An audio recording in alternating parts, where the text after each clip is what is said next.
একদম হেলদি একটা স্ন্যাক্সের recipe share করব।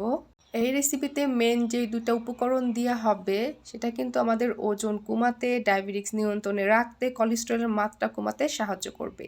আর খেতেও হবে অনেক মজা। আসসালামু আলাইকুম এভরিওয়ান, কেমন আছেন সবাই? তো এই রেসিপির জন্য আমার লাগবে প্রথমে 2টা মিষ্টি আলু আর লাগবে হচ্ছে একটা বিটরুট। আপনি কি জানেন মিষ্টি আলুকে সুপার ফুড বলা হয়? সাদা গোল আলুর থেকে মিষ্টি আলু কিন্তু আমাদের জন্য অনেকটাই উপকারী, কারণ এই আলুতে রয়েছে প্রচুর পরিমাণে ভিটামিন। এমন কোনো ভিটামিন নাই যে এই আলুর মধ্যে পাওয়া যায় না। এছাড়াও কিন্তু এতে প্রচুর পরিমাণে ফাইবার রয়েছে, আর এতে কিন্তু গ্লাইসেমিক্স ইন্ডেক্স খুবই কম।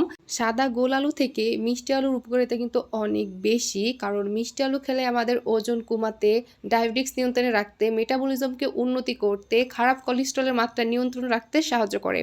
সাদা আলুতে যে শর্করা থাকে সেটাতে কিন্তু গ্লুকোজের মান বেশি থাকে, আর মিষ্টি আলুতে যে শর্করা থাকে সেটাতে ফ্রুক্টোজের মান বেশি থাকে। দেখবেন যে বাহিরের যত ডায়েটিশিয়ানরা আছে সবাই কিন্তু মিষ্টি আলুটা ডায়েটে রাখতে বলে। তো যাই হোক, এইখানে হচ্ছে আমি এই জন্য আমি মিষ্টি আলু নিয়েছি। আপনারা চাইলে যদিও গোল আলু দিতে চান তাহলে অল্প পরিমাণে দিবেন। আর যাদের টাইপ 2 ডায়াবেটিস আছে তো তারা কিন্তু ছোট একটা আলু খেতে পারেন, 80 থেকে 100 গ্রামের মধ্যে। যাই হোক, তো এখানে বিটরুট, তারপর হচ্ছে মিষ্টি আলু, মরিচ, পেঁয়াজ, রসুন কুচি, স্বাদ মতো লবণ, হলুদ, জিরার গুঁড়া, ধনিয়ার গুঁড়া এগুলাকে দিয়ে ভালো করে মাখিয়ে নিতে হবে। আর এখানে আমি নিব চিজ। চিজ আমার অনেক পছন্দ। এটা কিন্তু একদম হোমমেড তৈরি করা হয়েছে, আমি নিজে তৈরি করেছি, কারণ আমি যেই খাবার খাই না কেন বাসায় তৈরি করা খাবার আমি বেশি খাই। আর সেই ভিডিওগুলো আপনাদের সাথে শেয়ার করি যদি আপনাদের কাজে লাগতে পারে। তো মিষ্টি আলু আর হচ্ছে বিটরুটের এই স্ন্যাক্সটা কিন্তু খুবই মজা। এটাকে হচ্ছে আমি কাবাব বলি, একদম কাবাবের মতো লাগে। তো মাঝখানে হচ্ছে আমি চিজ দিয়ে ভালো করে হচ্ছে এটাকে একটু শেপ দিয়ে নিলাম। আপনারা চাইলে আপনাদের পছন্দ মতো শেপ দিয়ে নিতে পারেন। হেলদি ওয়েতে কিন্তু অনেক মজার মজার খাবার খাওয়া যায়, আপনারা কি তা জানেন? যাই হোক, তো এখানে কিন্তু 6 পিস হয়েছে, আমরা 4 জনে খাবো। তো তারপর হচ্ছে এখানে একটু তিল আর হচ্ছে তিসি, এটা আমি একটু উপর দিয়ে দিব। ডায়েট চলাকালীন কিন্তু এই খাবারগুলো আমাদের কাছে খুবই ভালো লাগে বিকালের নাস্তায়। আইফ ডায়েট যারা করছেন তো তাদেরকে বলবো হচ্ছে চিজটা আপনারা প্রথমে দিবেন না, যখন মেইনটেইন থাকবেন তখন আপনারা চিজটা খেতে পারেন।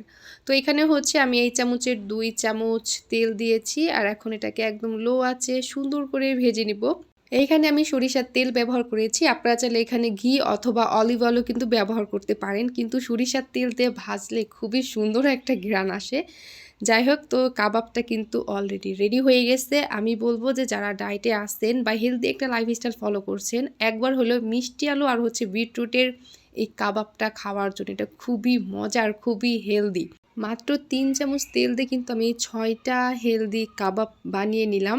আলহামদুলিল্লাহ, এটা খুবই মজার ছিল। ভিতরেটা তো সব থেকে বেশি মজার। উফ, চিজ আমার অনেক ভালো লাগে।